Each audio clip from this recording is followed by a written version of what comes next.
Halo semuanya, pada video kali ini kita akan membahas sistem endokrin, salah satu sistem penting dalam tubuh manusia, yang berperan dalam mengatur berbagai fungsi tubuh melalui hormon. Sistem endokrin terdiri dari berbagai kelenjar yang tersebar di seluruh tubuh dan bekerja secara langsung dengan sistem saraf untuk menjaga keseimbangan tubuh atau homeostasis. Sebelum masuk lebih jauh, mari kita pahami dulu apa itu hormon dan bagaimana cara kerjanya. Apa itu hormon? Hormon adalah zat kimia yang diproduksi oleh kelenjar endokrin dan disekresikan langsung ke dalam darah. Dari sana, hormon akan beredar ke seluruh tubuh dan akan mempengaruhi sel atau organ targetnya. Hormon memiliki berbagai fungsi seperti mengatur metabolisme dan energi tubuh, mengontrol pertumbuhan dan perkembangan, mengatur keseimbangan cairan dan elektrolit, mengatur siklus tidur dan bangun, mengontrol proses reproduksi. Jika produksi hormon terganggu, maka bisa terjadi berbagai gangguan kesehatan, seperti diabetes, hipotiroidisme, atau gangguan pertumbuhan. Bagaimana cara kerja sistem endokrin? Sistem endokrin bekerja melalui mekanisme yang disebut umpan balik negatif dan positif. Yang pertama, umpan balik negatif. Jika kadar hormon dalam darah terlalu tinggi, kelenjar akan mengurangi produksinya. Contohnya adalah ketika kadar gula darah naik, pankreas akan melepaskan insulin untuk menurunkannya. Yang kedua adalah umpan balik positif.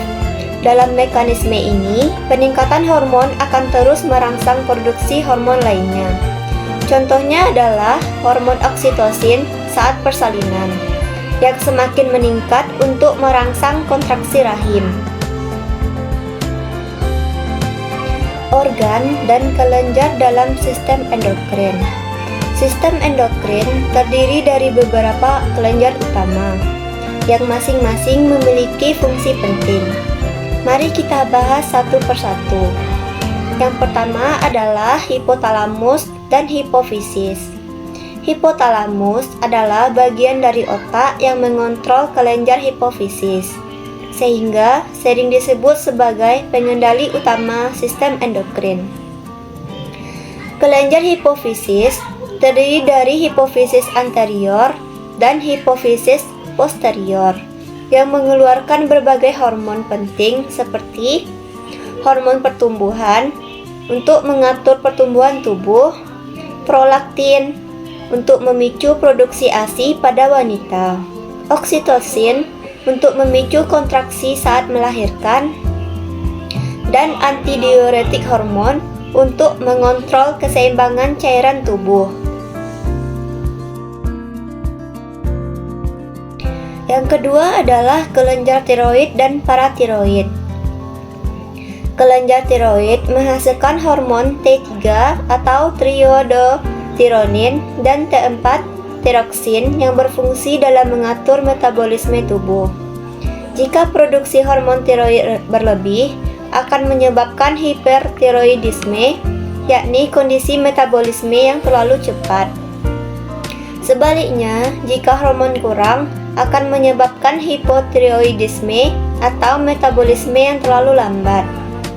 Kelenjar paratiroid berfungsi mengatur kadar kalsium dalam darah melalui hormon paratormon atau PTH. Yang ketiga adalah pankreas dan perannya dalam gula darah. Pankreas memiliki fungsi endokrin dan eksokrin. Fungsi endokrin pankreas melibatkan hormon, yakni hormon insulin yang untuk menurunkan kadar gula darah, lalu hormon glukagon untuk menaikkan kadar gula darah.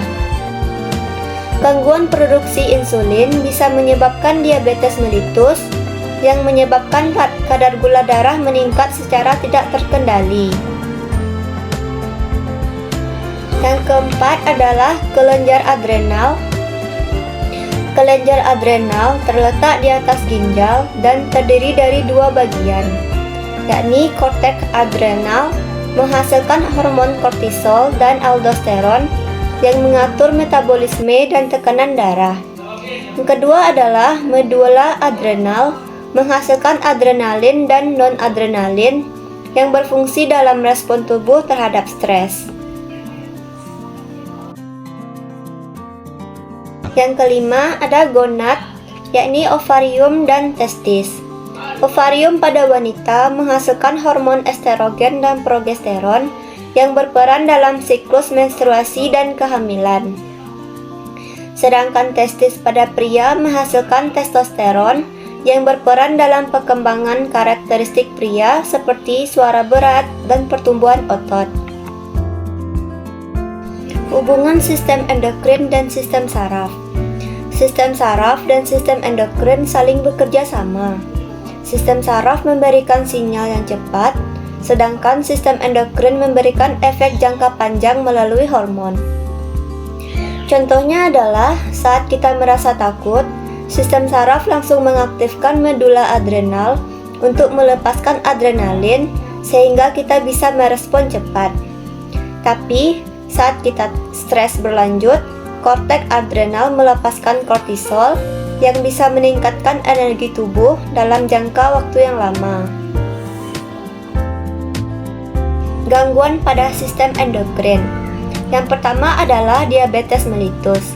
Dapat terjadi karena gangguan pada produksi atau fungsi insulin yang berakibat pada kadar gula darah yang meningkat di atas normal.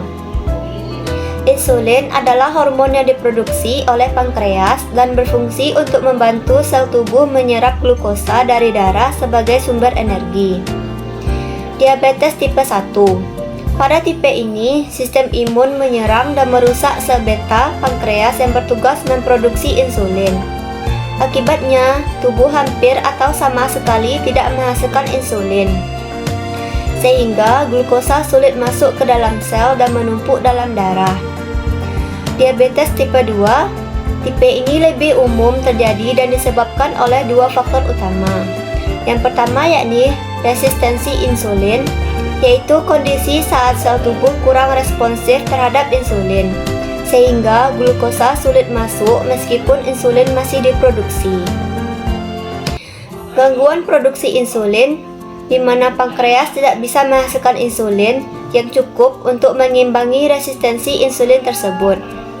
Kedua mekanisme ini menyebabkan peningkatan kadar gula darah secara terus-menerus, yang lama-kelamaan bisa merusak berbagai organ tubuh seperti mata, ginjal, saraf, dan jantung. 2. Hipotiroidisme adalah kondisi yang terjadi saat kelenjar tiroid kurang aktif dalam memproduksi hormon tiroid T3 dan T4 yang berperan penting dalam mengatur metabolisme tubuh. Kekurangan hormon ini menyebabkan metabolisme melambat sehingga berbagai fungsi tubuh terganggu. Mekanisme terjadinya hipotiroidisme. Pertama, gangguan pada kelenjar tiroid seperti penyakit Hashimoto, gangguan autoimun yang membuat sistem imun menyerang kelenjar tiroid. Defisiensi yodium. Tiroid membutuhkan yodium untuk memproduksi hormon. Jadi, jika asupannya berkurang, maka produksi hormon juga berkurang. Efek samping pengobatan adalah beberapa obat atau terapi radiasi bisa merusak fungsi tiroid. Yang kedua yakni gangguan pada hipotalamus atau hipofisis. Jika kelenjar hipofisis gagal menghasilkan tiroid stimulating hormone, maka tiroid tidak bisa mendapatkan sinyal untuk memproduksi hormon. Akibatnya, tubuh mengalami berbagai gejala seperti lemas, kenaikan berat badan, kulit kering, rambut rontok, detak jantung melambat, hingga gangguan suasana hati. Yang ketiga yakni hipertiroidisme. Kondisi yang terjadi saat kelenjar tiroid terlalu aktif dalam memproduksi hormon tiroid yang menyebabkan metabolisme tubuh bekerja lebih cepat dari normal. Kondisi ini bisa mempengaruhi hampir semua organ tubuh. Mekanisme terjadinya hipertiroidisme. 1. Penyakit Graves.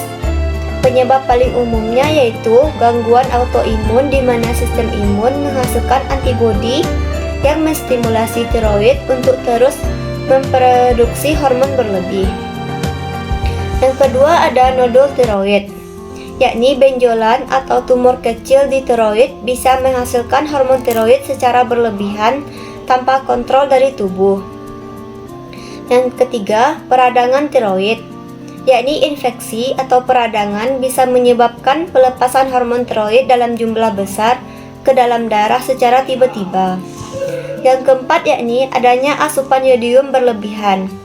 Terlalu banyak yodium dalam makanan atau obat tertentu bisa memproduksi hormon tiroid berlebih. Akibatnya, tubuh mengalami gejala seperti detak jantung cepat, penurunan berat badan, keringat berlebihan, tremor, gelisah, dan mata melotot pada penyakit Graves. Sistem endokrin mengatur berbagai fungsi tubuh melalui hormon yang diproduksi oleh kelenjar endokrin. Hormon bekerja dengan cara mengontrol metabolisme, keseimbangan cairan, pertumbuhan, hingga sistem reproduksi. Sistem ini berinteraksi erat dengan sistem saraf untuk menjaga keseimbangan tubuh. Gangguan pada sistem endokrin bisa menyebabkan berbagai penyakit serius seperti diabetes dan gangguan tiroid. Sekian pembahasan kali ini. Semoga video ini bisa membantu kalian dalam memahami sistem endokrin dengan lebih baik.